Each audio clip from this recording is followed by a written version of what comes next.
ఆహ్వానితులకు, నాయకులకు, మీడియా మిత్రులకు, ఇక్కడ విచ్చేసినటువంటి ఆహ్వానితులకు, అలాగే ఇక్కడ పనిచేస్తున్నటువంటి కార్మికులకు, ప్రతి ఒక్కరికి నా హృదయపూర్వక నమస్కారాలు. కారం రంగు రుచితో ఉంటుంది. ఆచి మిరపపొడి అదరగొట్టే కారం రంగు రుచి. ఈ ప్లేసు మీ అందరికంటే నాకు ముందు తెలుసు.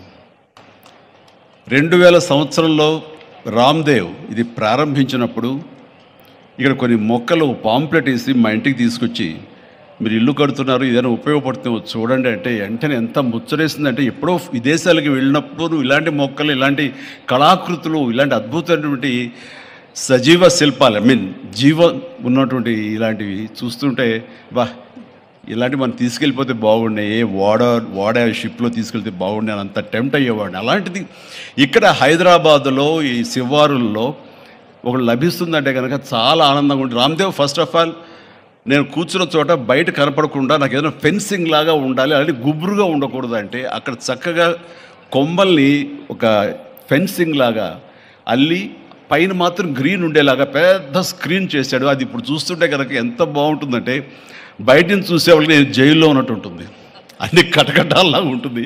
అది అద్భుతమైన కళాఖండంగా నేను ఫీల్ అవుతుంటాను. అట్లాగే చాలా అద్భుతమైన చెట్లు కొన్ని మా ఇంట్లోనే పెట్టుకున్నాను. ఇవి ఎప్పుడో 2002లో 2003లోనో మా ఇంట్లో పెట్టుకున్నాను. అప్పటి నుంచి నాకు అంత ప్యాషన్. ఆ తర్వాత ప్రతి క్షణం ఈయన ఎదుగుదలను చూస్తూ వచ్చాను.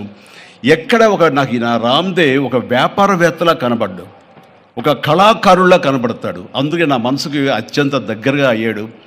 ఆ తర్వాత ఏదైనా వస్తే కనుక చూస్తారా మొక్కలు అంటే, ఇదివరకంటే ఏదో వేలల్లోనో లక్షల్లోనూ చెప్పేవాడు, ఇప్పుడు కోట్లలో ఉందంట కదయ్యా. ఇప్పుడు నా సంపద అంతంత మాత్రమే ఉంది, కొనలేనేమో అన్నారు. కానీ చూడండి సార్, వస్తే మీరే టెంప్ట్ అవుతారు. ఇప్పుడు గౌరవ ముఖ్యమంత్రి గారితో పాటు అన్నీ వీక్షిస్తుంటే ఎంత టెంప్టింగ్ ఉందంటే, ఇవన్నీ మన ఇంట్లో పెట్టేసుకుంటే ఎంత బాగుంటుంది అనిపిస్తుంది. అంత అందంగా దీనికి కావాల్సిందని వ్యాపార దృక్పథం కాదు, కళాకారుల హృదయం, కళా హృదయం ఉండాలి.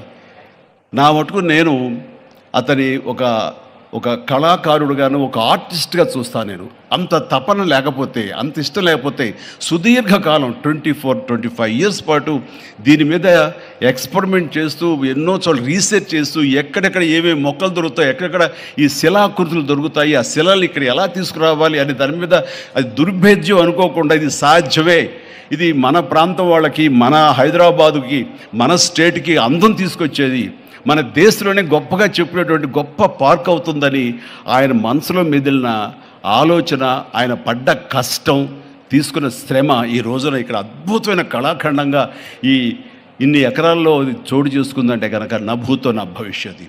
ఎవరైనా సరే అంత డబ్బులుంటే కనుక ఏం వ్యాపారం చేద్దాం, ఇంత స్థలం ఉంది కదా, దీన్ని ఎలా రియల్ ఎస్టేట్ చేద్దాం, దీన్ని ఏదో గవర్నమెంట్ వాళ్ళ మన్నలతో వాళ్ళ పర్మిషన్లతో తీసేసుకుని అక్కడ మనం మల్టీ స్టోరీ పెట్టుకుంటే ఆయన జీవితం కాదు కదా, తరతరాలుగా నిలిచిపోతాడు. అలా కాకుండా ఆయన కేవలం ఒక లోపల ప్యాషన్, చిన్నప్పటి నుంచి కాలేజీ రోజులో చదివే దగ్గర నుంచి, ఆర్ట్ కాలేజీలో చదువుతున్న దగ్గర నుంచి కూడా ఆయన మదిలో ఉన్నటువంటి ఆయన బ్రెయిన్ చైల్డ్, అలాంటి దాన్ని ఈ రోజున ఈ రూపం తీసుకొచ్చారంటే ప్రతి క్షణం ప్రతి కార్నర్ ముఖ్యమంత్రి గారు చూసి ఎంత ముచ్చటపడిపోతున్నారంటే అంత ఇంత కాదు.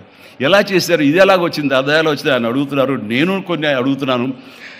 అడిగి ఇది షూటింగ్స్కి ఇస్తారా రామ్దేవ్ అని అడిగితే, ఇస్తానండి కానీ ఫస్ట్ షూటింగ్ మీదైతేనే అన్నాడు. ఇప్పుడు నువ్వు ఆ మాట అన్నావు కదా, ఇప్పుడు కొత్తగా హీరోయిన్ని తీసుకొచ్చి ఆ అమ్మాయితో స్టెప్లు వేయాలంటే ఈ ఎండలో ఎలా ఉంటుందేమో తెలియదు, కానీ ఏదో చలికాలం అయినప్పుడు నెక్స్ట్ చలికాలం అయితే చేస్తానే అన్నాను. ఈలోగా వర్షాలు పడి ఇవన్నీ ఇంకొంచెం పచ్చగా ఉంటాయండి, 1 or 2 ఇయర్స్ లోపల ఇది అద్భుతంగా ఉంటుంది, కంటికి కనువింపుగా ఉంటుంది చెప్పేసి ఆయన చెప్తుంటే కనుక ఐ కుడ్ ఇమాజిన్. అట్లాగే ఇక్కడ వెడ్డింగ్ ప్లాన్ చేసుకోవచ్చు, వెడ్డింగ్స్ కానీ ఇతర రిసెప్షన్స్ కానివ్వండి, పలు ఈవెంట్స్, అలాగే ఐస్కి సంబంధించినటువంటి ఆ స్కేటింగ్ సంబంధించిన చేయాలని ఇలా ఎన్నెన్నో ప్లాన్స్ ఉన్నాయని అవన్నీ కూడా చేయగలడు, ఆ సామర్థ్యం ఉంది. అలాగే ప్రభుత్వం కూడా ఖచ్చితంగా సపోర్ట్ చేస్తారు, అందుకు సమాయుత్తమై ఉన్నారు ఆయన. అందుకనే ఎంతో బిజీగా ఉన్నారు సీఎం గారు. వాళ్ళు చూస్తే కనుక మనుషులు ఇంటి చుట్టూ ఉన్నారు. అన్నీ పక్కకు పెట్టి, ప్రోగ్రామ్స్ అన్ని పక్కకు పెట్టి, నిన్నటిదాకా ఆయన ఎలక్షన్ క్యాంపెయిన్ ఎక్కడో చేసి వేరే రాష్ట్రాల్లో వచ్చి రామ్దేవ్ మీద ఈ ప్లేస్ మీద ఎంతో ప్రేమ లేకపోతే, ఇలాంటి దాన్ని మనం ఎంకరేజ్ చేయాలి అని ఆయన ఉద్దేశం లేకపోతే ఇంత ఓపికగా ఈ ఎండ్లో ఆయన వచ్చేవారు కాదు. ఫస్ట్ ఆఫ్ ఆల్ ఆయన ఇక్కడికి వచ్చి దీన్ని ఎంకరేజ్ చేస్తున్నందుకు వారికి మనస్ఫూర్తిగా అభినందనలు తెలియజేస్తున్నాను ముఖ్యమంత్రి గారికి.